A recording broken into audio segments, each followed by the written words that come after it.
Hi, I'm John Maxwell.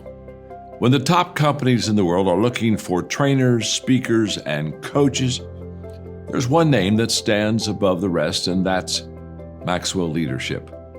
Our certified team members have gotten proven results for companies all over the globe, and our reputation, I'm proud to say, is second to none. Some of our members have risen to the top of their profession, including the one you're going to meet today. I proudly introduce you to my friend Bob Zinga. Welcome to the Leadership and Success Podcast with your host, Coach BZ. If you need to develop into a better leader, this podcast is for you. If you want to achieve a greater level of success, this podcast is for you. His mentor, Dr. John C. Maxwell, said it best: everything rises and falls on leadership. We hope to inspire you today and provide you with an insight that has the potential to positively impact the trajectory of your life. Welcome to the Leadership and Success Podcast.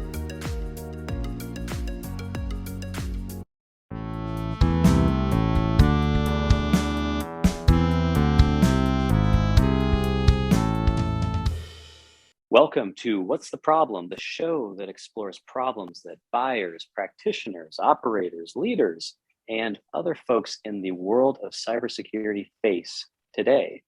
Today, we are fortunate to have Bob Zinga, or BZ, as his friends call him, join us. Bob, would you digitally wave hello to all of our listeners? Hello. Awesome. All right, BZ, let's get right into it. Why are you qualified to talk about security? Well, probably because I have more than 20 plus years now in IT and security. I guess I started my security career full-time when I was at the University of Alabama back in 2005, so 17 years ago. Since then, I've done security for higher education, the US government, more specifically the US Navy and the US Army, and then since 2014 for Silicon Valley.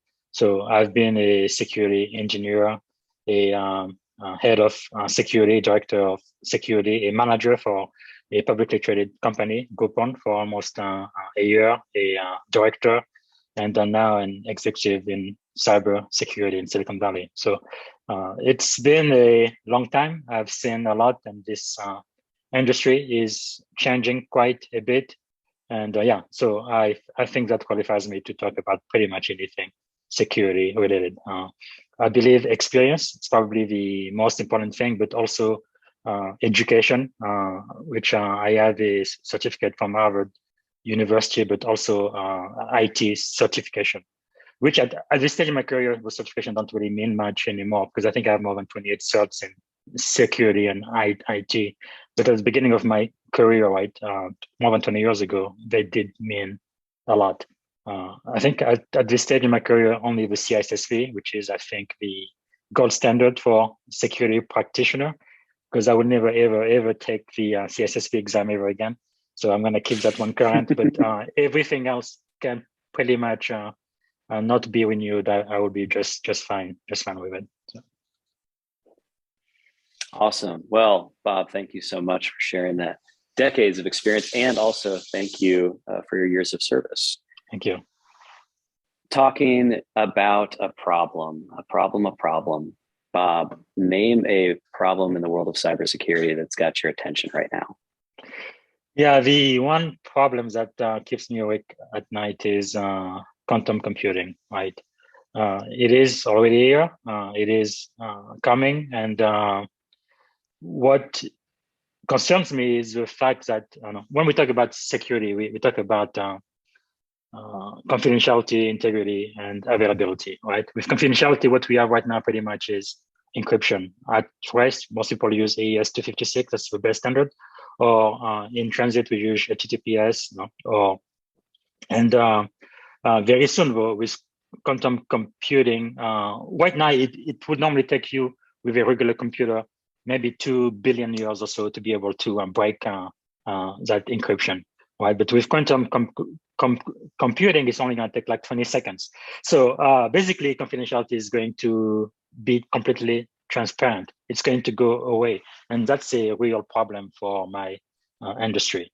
So we don't really know what the solution is yet, but I know there are people much smarter than I am thinking about it and working on this specific issue. But I feel like it's going to take some type of partnership between the government and the industry for us to really come up with a feasible solution. Because many times you can make the encryption much harder, right?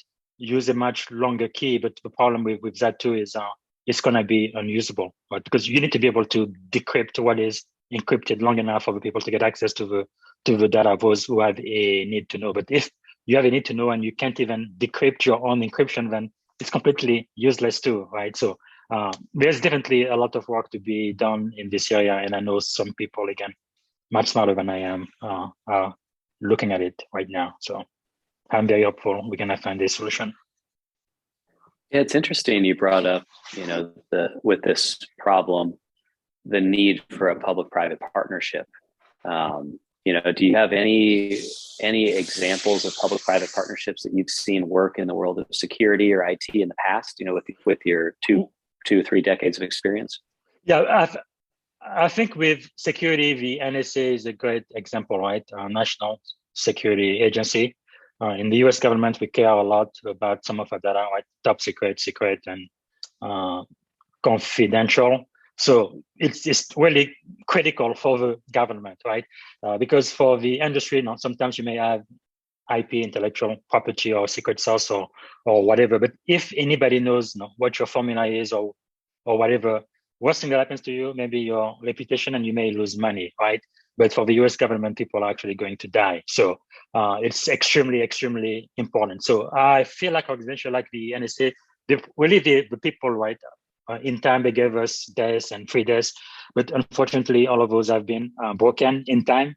And like I said, very, very soon, AES-256 is going to be broken too, and all encryption the way we know it today. So I am pretty sure the NSA definitely has some people working on it like day and night right now. So I also know, the way things are now in America with the public sector and the freedom. For example, in tech, we have Facebook, Google, all of the big 5 tech companies out there. I am sure many of them are looking into this problem too. And I feel like a partnership between the government and private enterprises will get us there soonest. When you think about it, a lot of the technology we enjoy today really was designed by the military, or at least the US government, right? Including GPS, including the internet. Al Gore didn't invent the internet, unfortunately. So it was already done for the US government, but eventually it was made available to the general public, and we pretty much depend on those type of technologies today. I can't really imagine a day in my life without internet access, right? Especially my kids who are Generation Z, like they were born with the iPhone in their hands. So it's almost impossible to imagine life without this technology. But it does, I guess what I'm trying to say is it does cost something, right? I think it is so ingrained with our way of life that we are going to figure out how to keep it going forward, if that makes sense. Yeah, absolutely. One follow-up question there. You mentioned the National Security Agency, or the NSA, here in the United States of America. We do have listeners from across the globe. Are there other public agencies from countries besides America that you think are well positioned to be the public side of that public-private partnership to find the next level of protection? It is possible. Of course, I am focused to the US here, but I'm sure there are organizations like the NSA in other countries, and that's definitely going to be a crucial problem for them too, right? Because if encryption becomes obsolete, then there is no more national secret, right? So we just cannot let that happen.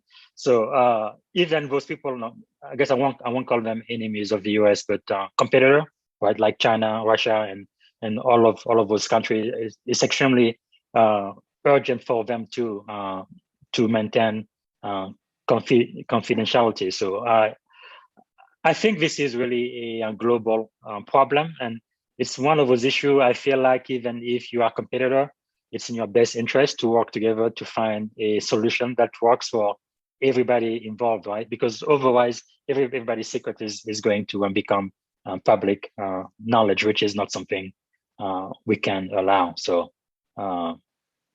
yeah, I was thinking about that. The concept of sure, say you clamp down, the NSA clamps down for American citizens here in America and comes up with a solution. But what happens, it is a global economy. I know the world is reopening here, here in spring 2022 when we're recording this.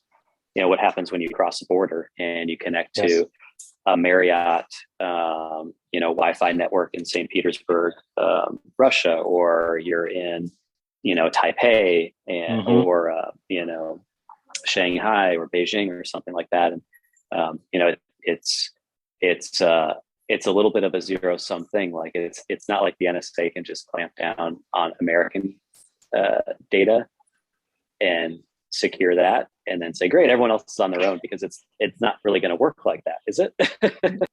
Exactly. And I know the government is definitely most concerned about government information, but then too, right? It just makes sense to share with the industry, right? Because it benefits all of us, and it's also, I believe, a very critical component of our economy, right?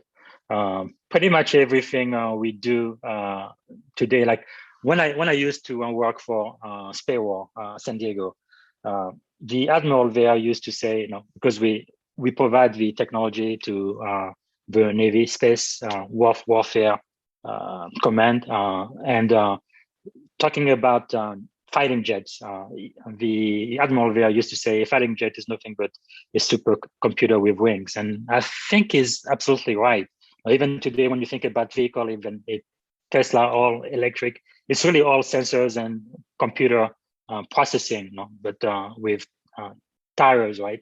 So we are so dependent on the technology today that I think it will be just too dangerous. Now, I think last time we talked, I kind of referred to this idea of being too big to fail, kind of what happened to the economy back in 2008, and I think it's going to be one of those things if encryption really becomes obsolete. So I am 99.999% sure there's going to be a solution to it. Actually, one of my mentor, I don't have a PhD, but I was a PhD student, and I am what you would call the ABD, right? All but the dissertation. I've met all of the requirement for the PhD program except for the final dissertation. But anyway, my primary faculty mentor used to tell me that when you are facing a problem, and many times just asking the right question will kind of give you 50% of the solution.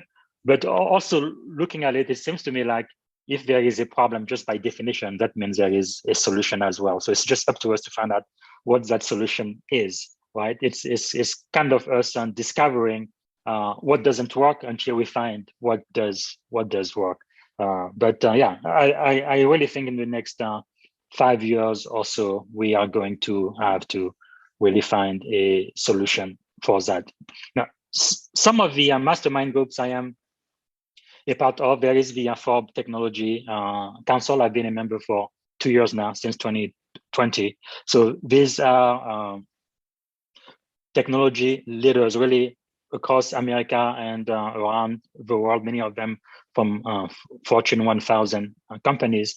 And from time to time, right, we have meetings and we kind of talk about what technology is going to be like in the near future. So, but anyway, that's definitely one area where I can get a lot of ideas from my peers. And again, some of them much smarter than I am, but just knowing that this is a problem that a lot of people have eyes on. Yeah, before we go to our final question, I just wanted to kind of reflect back into the listeners' ears. Asking the right question is 50%. It gets you 50% of the way there. That so reminds me of what's known as the IDS framework, India, Delta, Sierra. So issue, discuss, solve. And you spend 80% of your time on a discussion as a group or as a team, which makes the issue critical, because if you pick the wrong issue, you will spend countless cycles discussing it. Yes. Then you'll even come up with the solution. And then somebody will raise their hand and go, you know what? I don't think that this was even like it's related. Like we're not off track here entirely. But man, I don't think we actually have the right issue at hand here. So then you have to go in the IDS framework, you go back to great. You know, we learned that this isn't the issue. It took us a long time. And that's why it's critical to be critical of the issue. Is this the right problem to solve? Is this the right question that's getting us started on our discussion?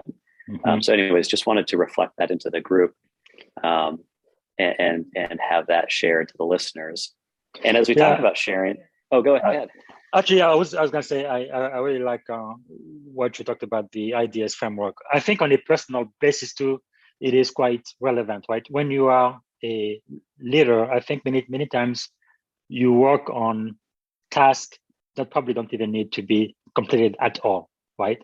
Some of them you definitely need to do. A lot of the tasks that you have on your plate definitely need to delegate, right? And then quite a few of those completely abandoned because they're not going to get you anywhere you want to be. I am a great believer, both at work professionally, but personally as well, the 80-20% rule or the Pareto principle, right? It is called 20% of your activities will get you 80% of the way toward the achievement of your goal. And for most people, unfortunately, they are extremely busy, from sun up to sundown. They do a lot of activities, but 80% of what they do only gets them 20% of where what they believe is their highest priority. So I always have to ask myself over and over again, what is the best use of my time right now?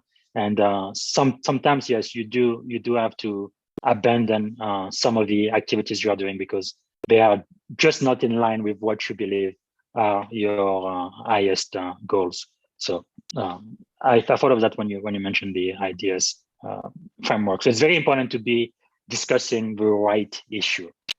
Absolutely. Yeah, I love the Pareto principle. Warren Buffett actually does that every week. I'm not sure if you've heard of that. Every Sunday evening, he writes down a list of roughly 20 to 25 things that he needs to get done. And then he looks at it up and down a few times and he circles, I think it's no more than 3 or 4. Wow. And everything else are things he's no longer allowed to work on for the next week. And so if it comes up, he says, wonderful. I have to give this to my deputy, Mike, or you need to talk to my head of trading out of Asia or Africa and talk to this guy or that lady. But he specifically says these are no longer things I can work on this week because I have to focus on these other ones. And while we are not Warren Buffett, we can still think in that way sometimes. Absolutely. And I think it really makes a big difference when you focus on the right issues. And because the older I get, the more I realize my most precious resource really is my time, right? Because once my time is gone, I can't get it back. If I lose money, I can always make a lot more money later. But time, it is gone forever. So the way I spend my time is extremely important to me. So I just want to make sure I'm spending it in the right way. Something that's going to give me a return on investment. Right? So. Yeah, that return on time. I love it. All right, Bob, let's wrap this thing up. Third question is where we get a little bit vulnerable and a little bit funny. Tell our listeners about a terrible haircut that you have had. Well, I think the most terrible haircut I've had was forced upon me, right? I joined the US Navy back in 2004. I think it was October 2004. So May of the following year, they sent me to boot camp. I went to RTC, Great Lakes, right? So Recruit Training Command, Great Lakes, Chicago, Illinois. And the first day I got there, so they picked me up at the Chicago International O'Hare Airport, and we drove maybe about an hour or two. And once we got to RTC, first thing they did was to shave everyone. They completely, all my precious hair, all gone. So everybody else looked exactly like me, and also they gave us brand new uniform. So everybody was wearing exactly the same thing. It didn't matter, right? If you were white, black, brown, or whatever, rich, poor, it didn't matter at all. Everybody was exactly equal. So I think that was probably the most terrible haircut I've ever had. And since then, my hair has been pretty short. But yeah, I used to have pretty long hair back in the days. But I guess you kind of get accustomed to it after a while. A haircut that was forced on you, although you probably had to know that was coming. yeah, kind of. But I didn't really realize it until it actually happened. It was kind of surreal, but yeah, that's exactly the price. The price. One of the prices you have to pay for raising your hand and volunteering, right? So yeah. That's awesome. why some of my Navy buddy told me, right, Navy stands for never again volunteer yourself, but I think that's completely wrong, because it is important to volunteer and do something not just for yourself, but for your community and your country. It's always a great idea to give back when you get the opportunity. Absolutely. Well, before I say our exit phrase, BZ, would you say hello and goodbye to our listeners one last time? Goodbye, everyone, and it was a great honor to be with you today. Hopefully, this has been pretty instructive or useful to you. Thank you. Really appreciate it, Matt. Absolutely, BZ. And to the listeners, thank you for listening to What's the Problem, the show that explores problems that buyers, practitioners, leaders, operators, and anyone else who's involved in the world of cybersecurity faces today. We'll catch you next time. Thank you for listening to the Leadership and Success Podcast with your host, Coach BZ. If you like what you heard, please subscribe to our channels and come back for more wisdom nuggets on how you may develop into a better leader and achieve greater levels of success. Leadership is the most critical skill. The world will always need leaders to lead others, deploy the next disruptive technology, or execute a business strategy. You may as well decide on counting yourself among the 21st century leaders. See you right here next time on the Leadership and Success Podcast with Coach BZ.